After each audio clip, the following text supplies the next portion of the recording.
Yo, what it do? It's your boy T Lee, and I'm back with another fresh. We got a fresh new week. You know what I'm saying? Fresh new week. Let's start it off right. You know what I'm saying? We are back with another crazy reaction. It's your boy T Lee. You already know what it is, man. You know what I'm saying? I got the robe on this time. You know, I jumped straight out of bed, brushed the teeth, got the coffee ready, and got straight to business. You understand me? You understand me? Woke up at 10:10 and I knew it was time to win. You dig me? You know what I'm saying? Feeling like Hugh Hefner with the robe on. But anyway, as you can see by the title, we are back with another NBA episode. You know what I'm saying? Every NBA story too dark for mainstream media. I found this interesting, so we're gonna watch this together. Get your popcorn, get whatever you got. It's in the morning, you know. So it's technically not in the morning. It's 11 right now, but I woke up at 10:10 for real.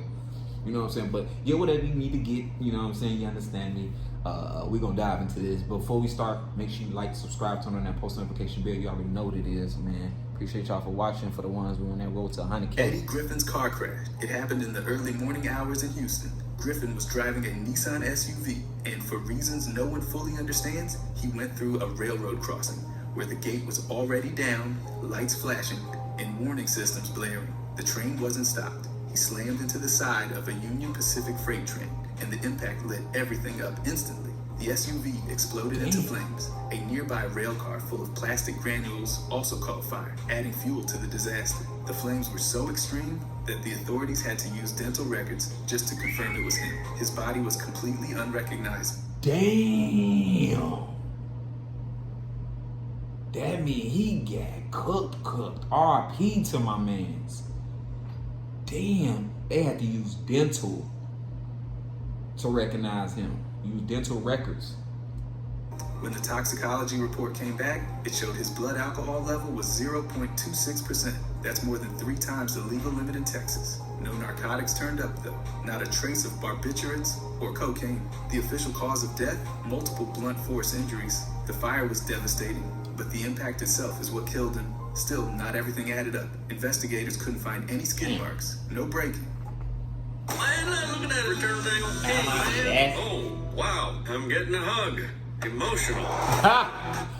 No last second swerve, just straight through. That made some people start asking bigger questions. Was it a mistake? Was it something else? The reports didn't say suicide, but they didn't completely rule it out either. It's one of those cases where the facts tell you what happened, but not why. Griffin had battled personal issues for years. It's just gutting how it all ended like that, in one moment, in flames, with more questions left behind than answers. Mark Jackson's death threats. During his time coaching the Golden State Warriors from 2011 to 2014, Jackson made headlines not just for what happened on the court, but for what was going on behind the scenes. He publicly stated in an interview that he received death threats while holding that position. And it wasn't vague internet noise. These were threats serious enough that team security had to step in. Jackson said some of those threats were even left at his home. He didn't name names or give much detail about who was responsible, but he did suggest the threats were connected to his...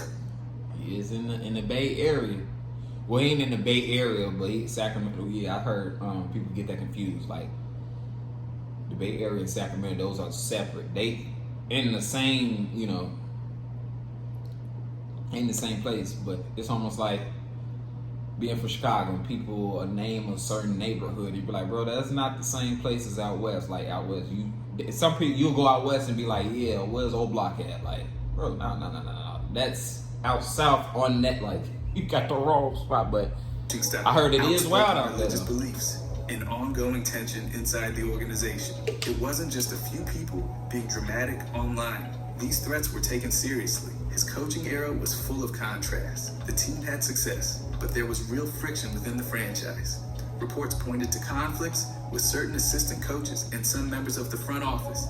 That atmosphere created an unstable foundation. Even though wins were piling up, Jackson's firm stance on religion and strong personality clearly made waves. Whether people agreed with his methods or not, the fact that things escalated to the point of involving security shows how deep the discord ran. While there's still no public confirmation about who sent those threats or exactly why, Jackson himself confirmed they happened. And in the world of professional sports, that kind of turmoil behind closed doors can mean the beginning of the end for any coach. For Jackson, it was part of what made his Warriors stint so polarizing and ultimately short-lived. Dennis Scott's camp outburst. In July of 1997, Scott pulled one of the most bizarre moves in youth camp history. At a basketball camp in Virginia, packed with over 100 kids, including his own 10-year-old son, he drove his SUV straight onto the court, blasted explicit rap music, and launched into a speech that had everyone confused. He told the kids not to ask for autographs. Instead, he wanted them to ask about the rage that exists inside me.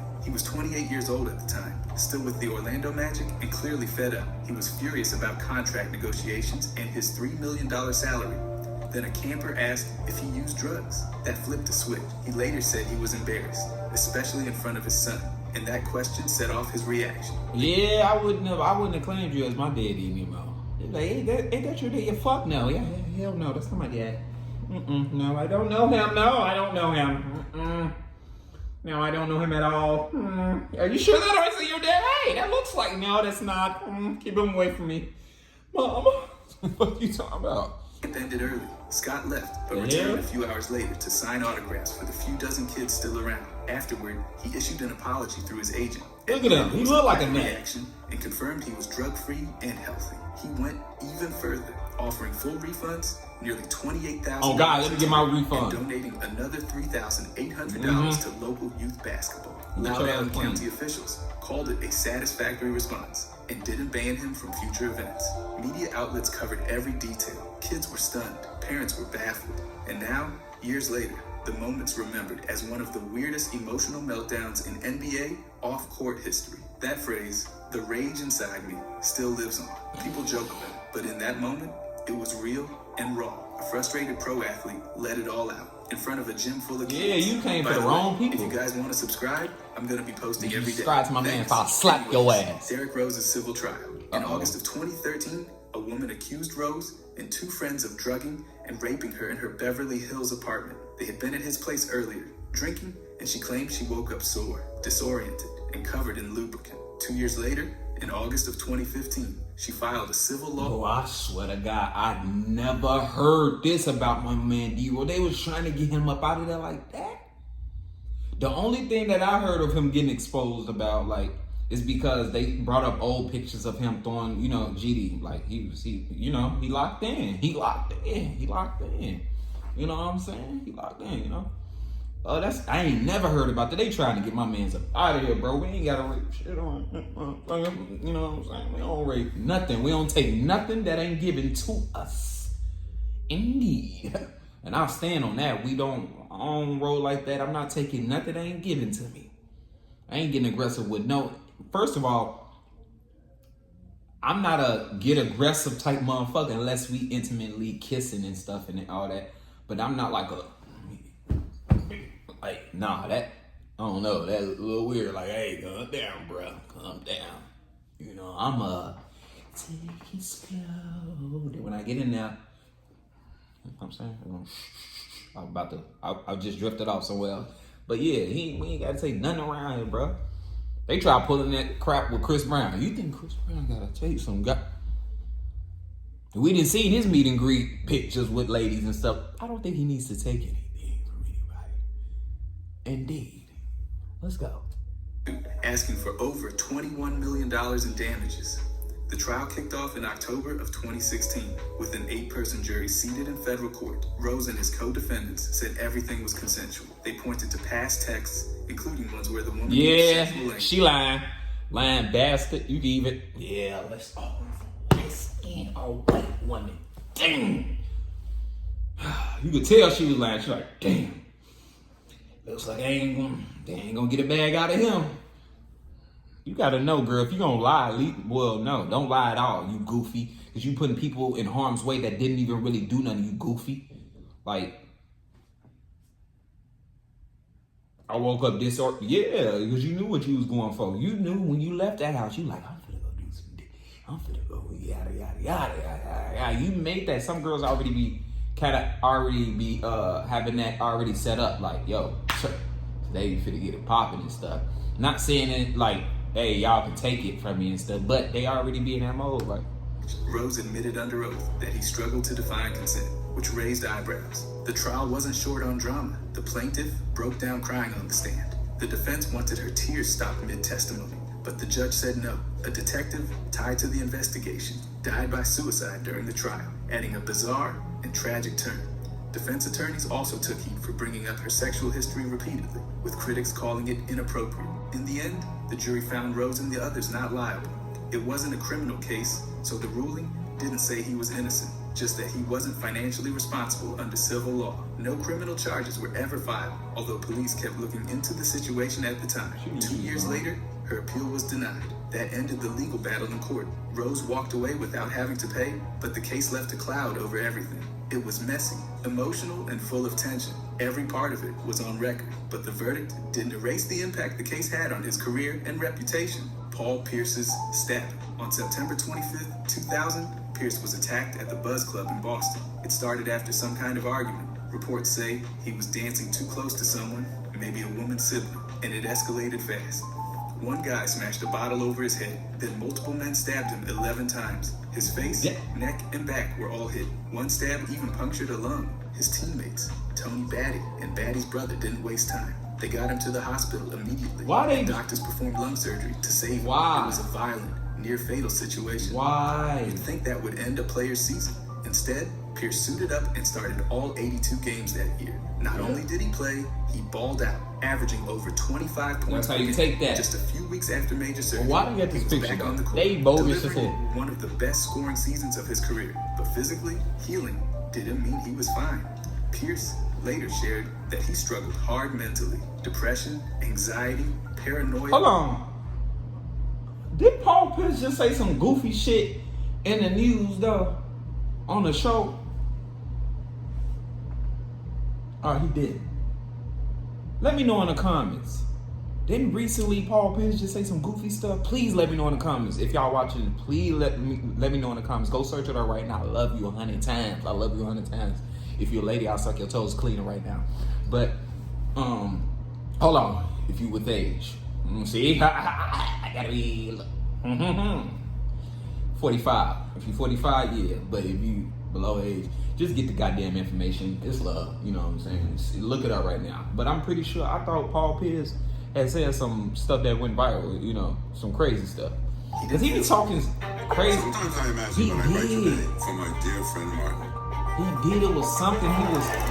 It was some crazy stuff. He was knocking somebody's He was credit. safe in public for He a was- long he time. wasn't- He battled PTSD and kept most of it quiet while trying to lead on the court. The media highlighted his toughness, but the reality was way more complicated. That night changed him. It didn't just scar his body. It rewired how he lived his life. Fans online still point to it as a symbol of resilience, but Pierce made it clear it was also a turning point. He lived through something brutal, kept it together in front of the world, and kept playing.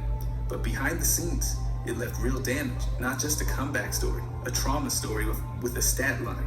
Larry Sanders' NBA exit. In August of 2013, Sanders signed a 4-year deal worth $44 million with the Milwaukee Bucks. By early 2015, he walked away from it. The buyout cost him about $21 million, but for him, that was the trade-off. He'd hit a wall. In December of 2014, he checked himself into Rogers Memorial Hospital to get treatment for anxiety, depression, and mood disorders.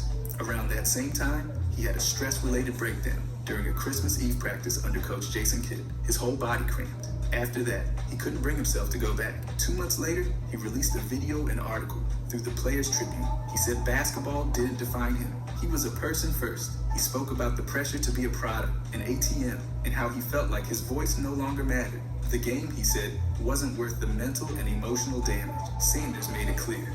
And I 100%, 1,000,000% agree with him. That's with any career that you step into. Don't let that career define you and take over you. At the end of the day, you are still a person that has emotions that go through certain things. You know what I'm saying? It's almost like me doing this content, and I'm a music artist too. Yes, I love that, but I never, if it becomes to a point that you're becoming a slave to it and stuff, and it's like people are just like using you as a puppet, like, go out there and perform, boy. Go out there and record, boy. Go out there and, I guess with him, go out there and bounce that basketball and shut up. We don't care about your emotions and why you got all this money. No, it's not worth that.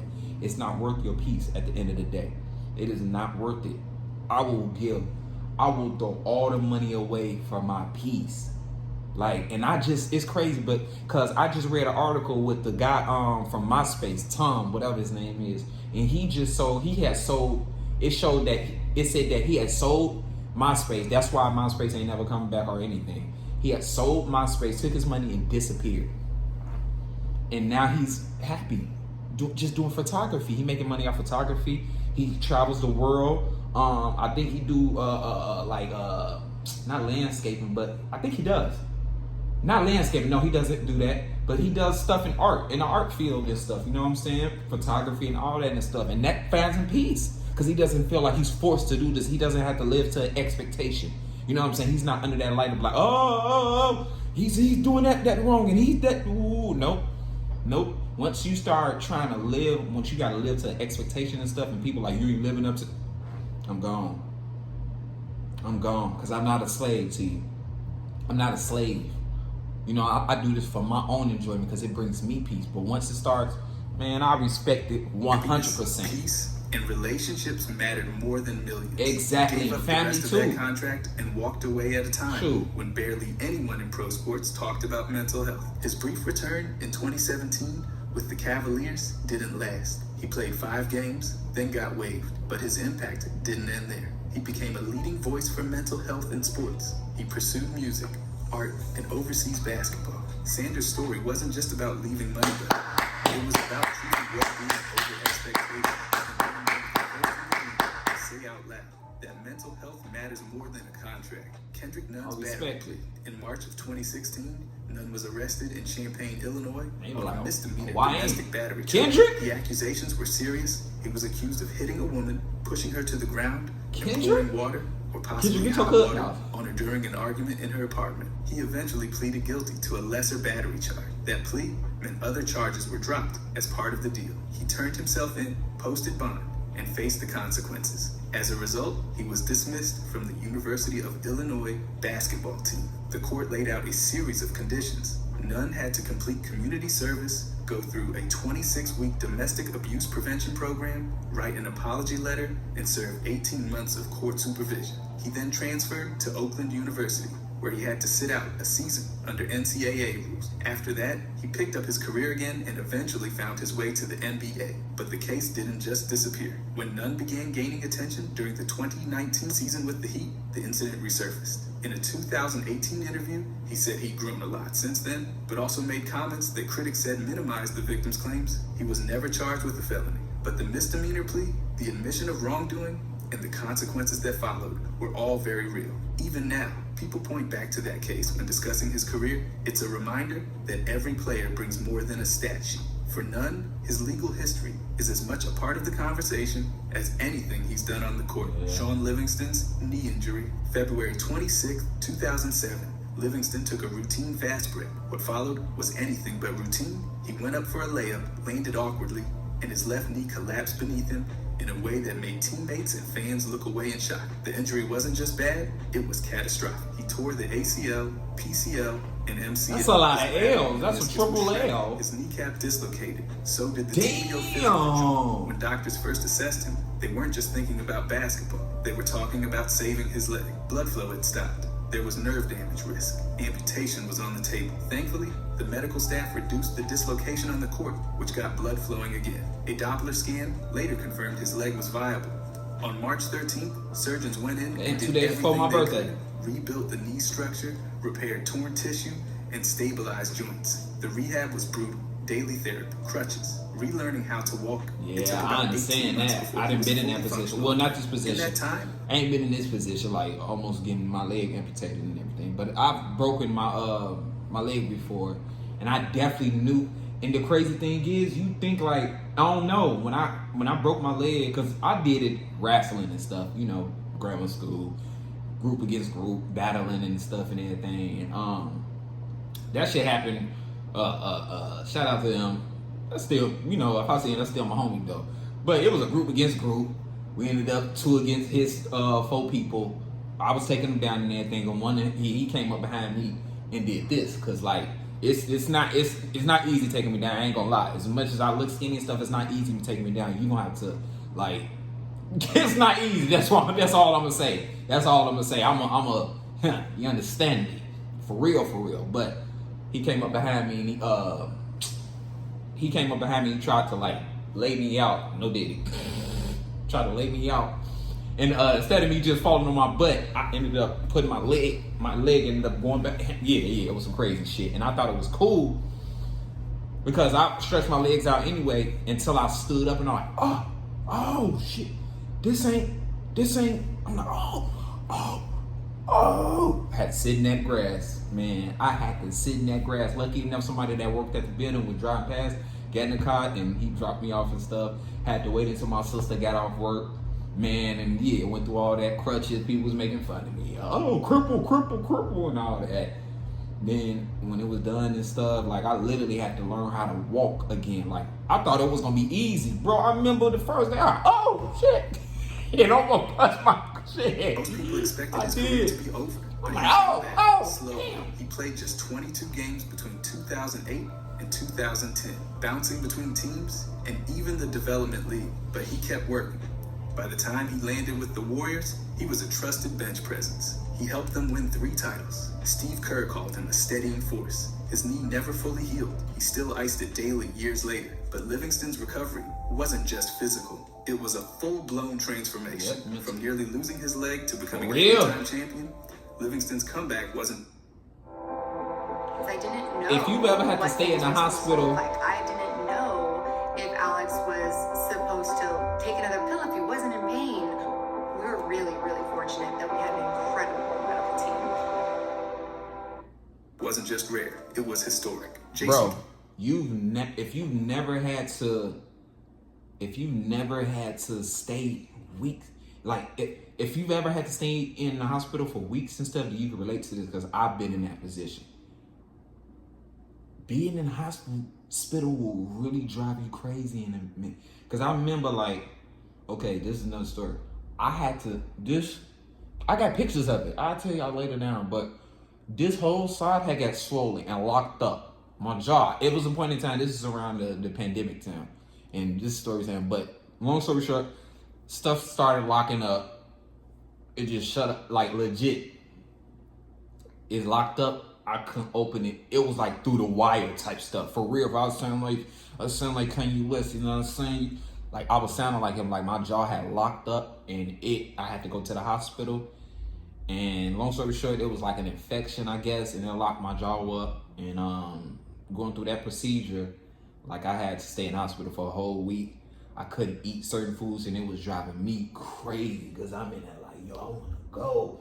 And then for a minute they talk about something, you got COVID, and I'm like, boy, you lying, because I can taste my food, I smell stuff and everything. Like, no, get that up out of here, like cat, like, you know what I'm saying? But yeah, it's gonna get back to it. I'm like, I understand. Like on January 19th, 2001, Kidd was arrested in Paradise Valley, Arizona. His wife, Jumana Kidd, told police he hit her during an argument over feeding their son. She had a cut inside her mouth and visible swelling.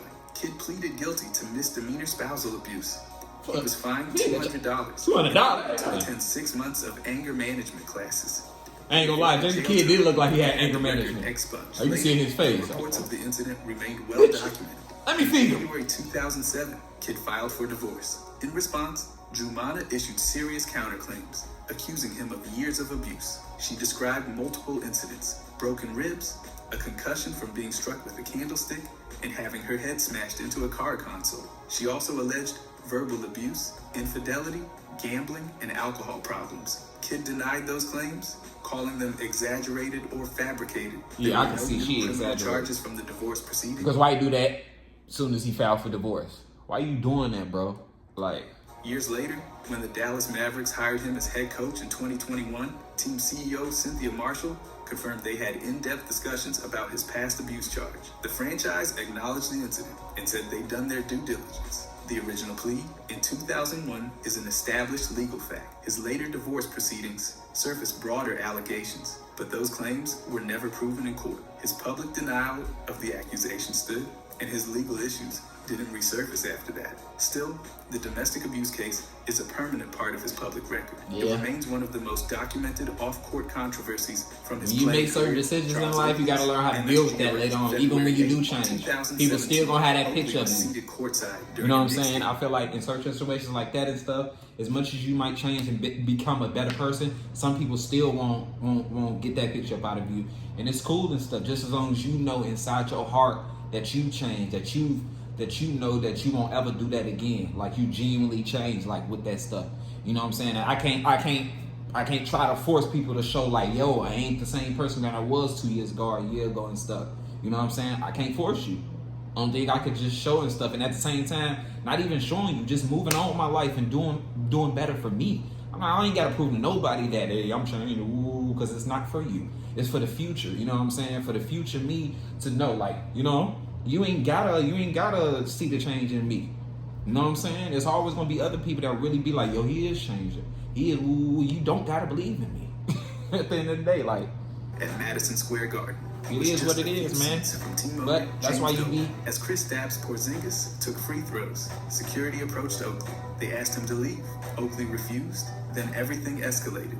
Witnesses and video footage show Oakley pushing a security guard in the. Let's count the smiles. He's swabbling other swabblers. Freight scales with you. Simple booking and Gotta make sure. Oh yeah, and if my stuff cut off because of low storage, y'all we gonna put the full video scuffle up. unfolded right on live television. NYPD and MSG security swarmed him. He was dragged from his seat, handcuffed, and removed from the arena. Yeah, he is tall as hell, Started though. chanting his Can't name handle as he look. was let Them out. old ass security guard, they can't handle him. Misdemeanor counts of assault and 1 count of criminal trespass. The Knicks released a statement calling his behavior abusive. Dolan followed up by firing MSG's head of security just 2 days later. A few months later, Oakley fired back. In September 2017, he filed a federal lawsuit against Dolan and MSG. He accused them of assault, battery, false imprisonment, and defamation. The case was dismissed in 2020, but appeals kept it alive. In late 2024, a judge ordered Dolan to testify after questions surfaced about missing security text messages. Privately, Oakley's life also took a hit. Reports say the incident contributed to a separation from his wife in 2018. The charges themselves were dropped after a plea deal. What started as a courtside confrontation turned into years of legal fighting. Oakley, once a fan favorite at the Garden, was now in the middle of one of the messiest NBA public team clashes in recent memory. It wasn't just about an ejection. It became personal and very public. Tom Gugliotta's GBLC in December of 2000, Suns forward Tom Gugliotta collapsed on the team bus in Portland after a game against the Trailblazers. He had just taken an over-the-counter supplement marketed as a sleep and muscle recovery aid. What he didn't know was that the supplement contained gamma-butyrolactone, GBL. Minutes after ingestion, his body shut down. Gugliotta described the early symptoms as feeling like low-voltage electricity running through his body. He experienced twitching, a humming noise in his head, and extreme disorientation. Then he lost consciousness. His wife, Nikki, still on the phone during the call, heard his teammates shouting for medical help. EMTs rushed him from the bus to an ambulance. By that time, he was foaming. They were trying to take my man's out. His breathing slowed to the point where he couldn't breathe unaided. For 5 hours, machines kept him alive. If the episode had happened in the air or alone in a hotel, doctors said he likely wouldn't have survived. The product converted into GHB inside his body, an illegal substance. That's crazy. That's crazy. Another time, no. I'm sorry to bring that up, like, you know what I'm saying, because hospital type shit. Another time, not even with my lockjaw too, when I got my appendix took out. That was one of the worst moments. That's what it was. That was one of the worst moments. And that was when I was in high school around that time. And the crazy thing is, same thing they said about him. Like, if he didn't come, he wouldn't have survived. He would have died and stuff. That's the same thing with my appendix, because I didn't know anything. Of course, nigga, I'm a teenager. I didn't know that feeling, like the appendix that hurt. So I was just sitting at the crib thinking it was because of my stomach hurting. I'm thinking like, man, I probably didn't eat nothing because I didn't eat nothing. You know, because I'm a person, like, I don't get up right away and I don't eat and stuff. So I thought it was off of me being hungry. Being hungry, because I'm like, man, my stomach. I'm in the bed like, whoa. At that time, I had my girlfriend. I brought my girlfriend over because I was trying to, and I couldn't even get into that mode. I was pissed a little bit too. I was like, man, I'm trying to, like, I can't even get in that mode because how my long john gonna get up in it? My appendix hurt, you know what I'm saying? But yeah, they said if I did not show up and I would have like been on some like, I'll go tomorrow, I wouldn't have survived because it would have bust my appendix and stuff. And if y'all look up appendix, that stuff is serious. That stuff is very serious. Even with just 2, they said if I didn't come, it would have got infected and it would have got to my heart. And like, bro, God be really looking out for me, bro. Just like with me coming up having asthma and stuff, I didn't have like 3 asthma attacks. I didn't have close 3 asthma attacks where it was like I couldn't control it. And I'd be like, it's almost like y'all ever swim and y'all just trying to and that's how I felt. Like, God really be looking out for God. You be looking out for me. Overdoses and assaults. At the time, it was still legal in supplement form. So they were trying to take my man's out. Trigger legislative pressure to ban it. The bigger issue, thank the God, supplement bro. industry didn't have to prove products safe before sale. Only after incidents like his could something be proven. Wow. And that's how GBL made it to shelves in the first place. Gugliotta's near-death experience became a warning. The product nearly killed him, and he wasn't the only one. Letters from families who lost children to GBL poured in. He survived. Others hadn't. Kwame Brown's media clapback. For years, Brown's name was basically code for failure in NBA conversations. Oh yeah, I remember. Yeah, Michael Jordan. High school in 2000. Michael Jordan brought him to the team. Expectations were massive, especially. He was on another episode. The problem? He didn't meet those expectations. Media outlets, especially ESPN, piled on. Stephen A. Smith. Yeah, Stephen A. Smith ain't no better. He definitely gonna feel like if you ever want to feel like you the low scum of the earth, repeatedly called him he gonna make sure. Mocked his skills and reduced him to a punchline. It didn't stop there. For nearly 2 decades, Brown's name was dragged in sports conversations. Analysts, radio hosts, and fellow players poked at his legacy. That I'm coming back and shoot Matt all y'all. Barnes and Steven Jackson, who joked about him on their podcast, All the Smoke, in 2021. That episode flipped the switch. In May of that year, Brown went on YouTube and unleashed a blistering hour-long tirade. He called out everyone: Barnes, Jackson, Stephen A., Jamel Hill, Charlemagne the God, DJ Envy, Angela Yee, and more. Oh, he accused them of bullying, exaggerating. Okay, I remember him. Now he's bald. I remember his face. And he didn't hold back. Brown made it clear. He kept quiet since he was 17, but enough was enough. He said people mocked him for having small hands, slow feet, being immature, ignoring that he was a teenager entering the league under a microscope. He called it unjust and damaging. The response sparked real discussion. Critics started facing backlash for how they talked about players. Fans rallied. Yeah, I remember. I seen his video going viral. He was just, I think he was like, one player. It was alone. He was going in on everybody. Shape, distort, and attack athletes' reputations for decades. Without facing any heat in return, Brown gave them some. Larry Johnson's bankruptcy collapse. Drafted number 1 overall in 1991, Johnson inked a 12-year deal worth $84 million. I can see he went Around crazy. that time, he became a pop culture icon as Grandmama in Converse commercials, and even showed up in full costume on Family Matters. But by March of 2015, things had unraveled. Johnson filed for bankruptcy in California. Court records showed he owed somewhere between $300,000 and $500,000. A big chunk of that came from unpaid child support and a $450,000 loan from Bank of America dating back to 2007.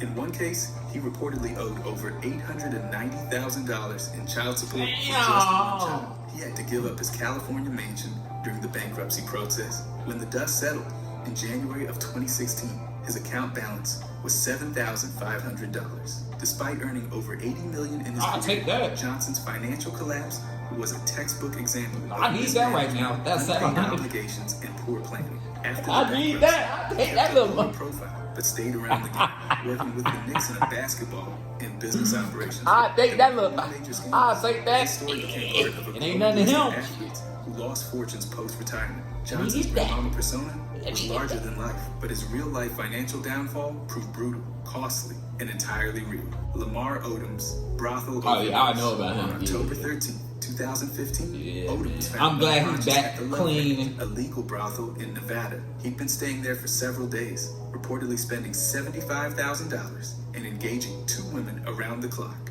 A call to 911 mentioned cocaine use, but Odom later claimed someone may have slipped something into his drink.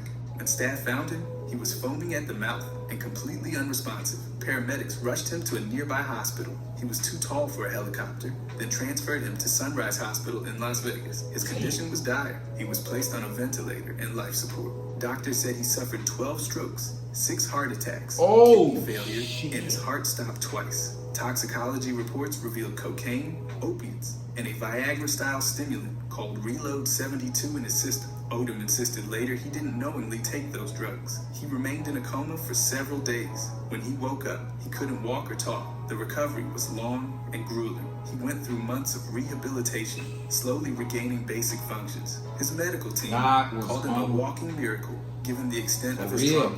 The overdose became a major turning point. Odom later said it forced him to face his drug addiction and begin working toward recovery. He's spoken publicly about the experience many times since, including in his memoir, Darkness to Light. Despite the controversy and near-death circumstances, he survived what most wouldn't. His coma and collapse weren't just tabloid drama. They were a brutal, real moment that almost ended everything. And somehow he came back from it. TJ Ford's spinal injury saga. Ford's journey through the NBA was shaped by a diagnosis that hovered over his entire career: cervical spinal stenosis. Discovered in high school, the condition narrowed his spinal canal and made him dangerously susceptible to spinal trauma. In 2003, during a casual pickup game at Texas, Ford slammed his head into another player's thigh and went down. He couldn't feel anything below his neck for about 30 minutes. He feared he was paralyzed, but sensation gradually returned, and 2 weeks later, he was back to normal. Then came the NBA. In his rookie season with Milwaukee, in February of 2004, Ford took a hard fall after contact with Mark Madsen and instantly lost feeling. He was stretchered off the court, diagnosed with a spinal cord contusion. He underwent cervical fusion surgery in May of that year to stabilize the vertebrae between C3 and C4. The rehab was slow. He sat out the entire next season but returned to basketball with medical clearance. Doctors said he wasn't at heightened risk for paralysis anymore, but the reality was more complicated. In 2007, after a hit from Al Horford, Ford again lost feeling in his limbs during a game. He kept playing through it, but incidents like these kept coming. He experienced brief paralysis episodes and numbness. His spine just couldn't fully absorb the physical grind. In March of 2012, after catching an elbow from Baron Davis, Ford called it. He retired, saying the risk was too great. It wasn't just about pain, it was about survival. Despite spinal surgery and recurring trauma, he played 9 seasons. His story isn't about what he lost. It's about how far he pushed through something most athletes never face. Vincent Askew's arrest. In August of 2008, former NBA player Vincent Askew What did he do? Shoot somebody who looked like somebody? In Miami-Dade, Florida, Look at accused him. of having sex with a 16-year-old girl in a hotel room. According to police, Askew had told the girl he was recruiting for a prep school. Court records later show that the charge of sexual activity with a minor was dropped. Askew instead pleaded guilty to child abuse with no great bodily harm. The court withheld adjudication of guilt, meaning he wasn't formally convicted. The court stated that he wasn't likely to engage in a criminal pattern and didn't require the full penalty under the law. He was placed on probation for 3 years, which he completed in 2011. Years later, Askew continued working in youth basketball. In 2017, he was invited to lead a holiday youth camp in Guam. The program's organizer, Elsa Ulloa, acknowledged the arrest, but said Askew had been transparent about it and that she was satisfied with his explanation. Askew told her that the incident was a setup, claiming it was a scheme for money. He also said the NBA conducted its own investigation in 2009 and cleared him. Noting that he continued to appear in NBA content like 2K, Ulloa defended the decision to include him in the camp, stating that if he'd been convicted, he wouldn't be part of NBA-affiliated media. Despite the past controversy, Askew's professional basketball background, including a finals appearance with the Supersonics and a strong college career, kept him connected to the sport in youth development roles. Andrew Toney's career breakdown. Tony's downfall began late in the 1984 season when he started complaining of foot pain. The Sixers medical staff said nothing was wrong, but Tony knew something was off. Frustrated, he got a private evaluation. Turns out he had stress fractures in both feet. Instead of resting, he kept playing. By the next season, he was clearly in pain and managed just 6 games. Over the final years of his career, the injuries only got worse. The stress fractures never fully healed, and his mobility was gone. His career, which started strong, crumbled fast. But what made things worse wasn't just the pain, it was how the Sixers handled it. Ownership, especially Harold Katz, reportedly doubted Tony's claims. The team even ordered drug tests on him, trying to suggest his pain was in his head or from some other cause. That shattered his trust in the organization. Tony quietly stepped away from the game by age 30. He only played 7 seasons, and realistically, only 5 were healthy. And this wasn't a bench player. Tony was an all-star. He was the guy Boston fans called the Strangler because of how he dismantled the Celtics in the playoffs. He helped deliver the 1983 championship. He stayed away from the team and the city for years. Fans online still talk about how badly things were handled. One called it out plainly. He was forced to play with broken feet. Tony eventually resurfaced in 2012, easing back into the Sixers family. But the way his career ended still sticks out. A warning about medical mistrust, and a reminder that talent isn't enough when support disappears. Smush Parker's Kobe fallout. Parker landed with the Lakers in 2005 and started at point guard for 2 seasons. But his time next to Kobe Bryant came with more than just minutes. He did some It goofy came shit. with friction. Kobe reportedly told Parker he wasn't allowed to talk to him unless he had more accolades. He also said publicly that Parker should have never been in the NBA, blaming the Lakers for being too cheap to pay for a real point guard. Damn. When the public dismissal hit hard, Parker lost his starting spot Yes, and he ain't shortly number after, one. fell out of the league. His NBA career ended in 2008 after just 5 more games. The sharp fall from starting for the Lakers to playing overseas left him reeling. In interviews years later, Parker opened up about how that experience affected his mental health. He described feelings of isolation and failure, saying the Kobe feud lingered in his mind long after his playing days ended. He admitted the criticism cut deep and left him questioning his worth in the league. By 2023, he appeared on Pablo Torre Finds Out, where he shared how never resolving things with Kobe still bothered him. He wished they'd spoken, that something could have been cleared before Kobe's death. Parker's story isn't just about on-court struggles, it's about how personal tensions, public judgment, and unmet expectations. Yeah, I think can sometimes derail- people take stuff too. I think sometimes people don't realize that you could be harsh. You could be too harsh that you don't realize certain things, how you go about it, you don't go about it with everybody else. You know what I'm saying?